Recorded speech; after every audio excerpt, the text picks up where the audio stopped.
I think I made a mistake last night and I feel bad about it. And I understand my motive behind it, but I think the way I was framing it was very poor. You may disagree. So I was having a very personal conversation with someone who I essentially talk to at least twice a day. We see each other often too. I'm so proud of them. They're doing so well in their career, love life, everything. It's like everything is working for them. And I'm happy to see it. And I'm here to, I want to say it's like everything is working for them.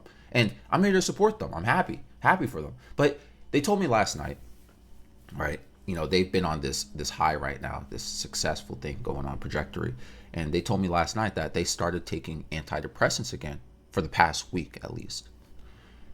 And I was very puzzled by this because of everything I mentioned about them earlier. It was something done without needing medication. You didn't need medication for the fact that you're doing great. I asked them why, and they told me it's because they have a lot of anxiety when they do public speaking. And I think that's what triggered my feelings towards their decision even more, because I mentioned this in older videos, but I used to panic all the time to the point of crying before I had to speak in front of people. Or if I was at social events, if I was at a place where there were too many people who I didn't know, I was holding back tears all the time because I felt lonely, scared, and on the verge of panicking. But now, right now, I don't feel that way. I do public speaking all the time. Rather, it's one of my strongest assets in my work right now. And the way I overcame the public speaking panic is that, and I expressed this to them as well, I stopped thinking about how I felt instead of how others felt. I want to make the experience the best for them.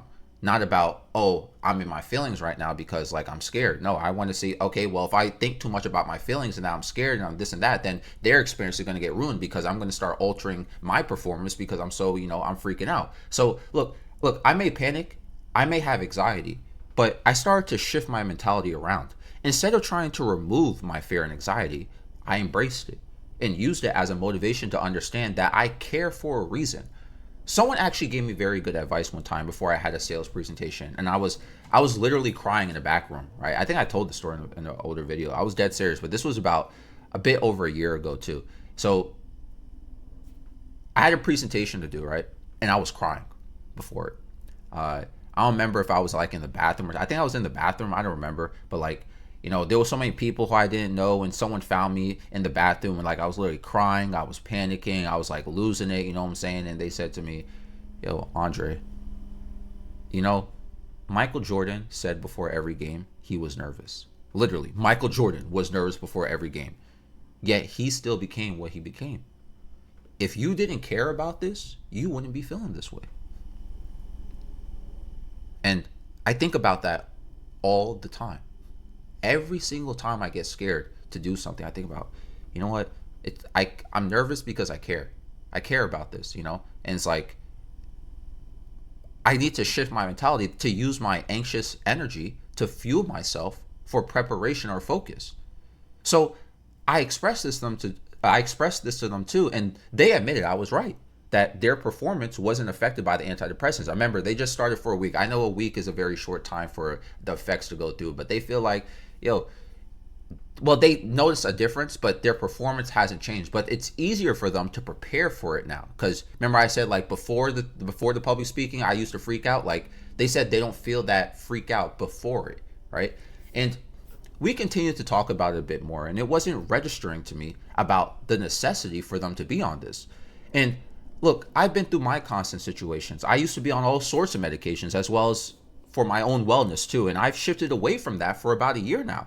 I've been off medication for literally a year. So I think it was difficult for me to understand their necessity for it at this moment, because I broke free from the chains of antidepressants and other things for like my borderline, my depressive disorder, et cetera, et cetera. I think I have so much faith that this person can do great things without it, that it over rationalized my compassion for their situation. Because again, I've been through it too. And, when I was driving home, right, that's exactly what I was thinking about. I was like, I think I am over rationalizing something. By the way, the conversation we had, it wasn't an argument. It was very tame and calm. We're very open with each other, and feedback is very grounded between us. You know what I'm saying? So it wasn't like we were beefing or anything or whatever. You know what I'm saying? Where I was just like, but what I was thinking was that not only was I over rationalizing, but I was thinking I was not understanding that despite them doing great in everything in life, this doesn't automatically mean my assumption of their internal state of mind is not exhausted right now. Their success is probably costing them a certain level of mental energy and strain, despite it being ultimately positive. So they feel like perhaps it's not sustainable in a long term unless they find a way to neutralize or ground themselves. Also, I'm not considering chronic situations. Look, public speaking is situational, right? But for those who have anxiety or who have experienced it, you know what I'm talking about when I say that even after a situation is over, sometimes it's very difficult to recover from the stress. It's very hard to return back to your normal state of mind. Like the whole thing that you're stressed about, it could just be over. And next thing you know, you still stressed out for the next hour or two. And it's not fun. And I don't think I was considering this. So even though they're doing great, maybe once they're done, that intensity or rush is hard for them to ground themselves with. So, you know, do I think committing to something serious like antidepressants is the best solution? Absolutely not. I still feel that way. That's I'm going to stand on that. I don't feel that is the best solution for this. Is it an option though? Yes, it is an option. But however, this is where I feel like my mistake is at. I think my mistake is I was moralizing taking the antidepressants. Like, I'm not looking at their situation as they're using medication as a tool, but I'm looking at it as an escape route. And I think I'm in no position to critique them for that, considering my energy drink addiction. I cut off in this past month, right? I made a whole video about this. Like, I'm not on energy drinks anymore. And I in that video, I talked about how I used a specific brand, which had all these nootropics and brain stimulants in it. It made me like zoom, like I was working like a madman. You know what I'm saying? And it helped me memorize stuff. It made me hyper productive. It was a tool for me. That's what this energy drink was, a tool. But like I mentioned, it was an option that I indulged in. Was it the best solution to use energy drinks? No. So this situation is similar to me.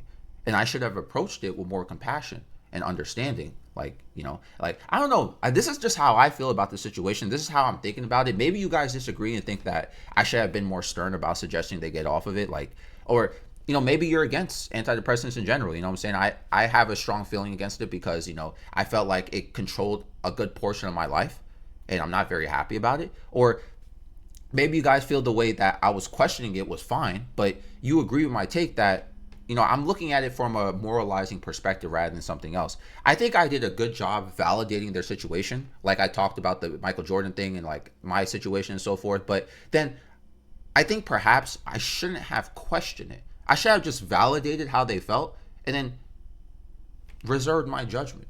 Maybe I should have done that. I don't know. But, you know, if this is my friend, so maybe I just need to tell them how I feel. I mean, it's very easy to communicate with them and give them feedback. It's very easy for them to give me feedback too. So look, they're not mad at me or anything. We spoke a moment ago too, by the way, before I recorded this. We were just on the phone. We're all good. It's just the conversation we had and I shared with them. I think my mind was just not on the right perspective at that moment. So I don't know. What do you guys think? Let me know down below. I love you all. I'm out.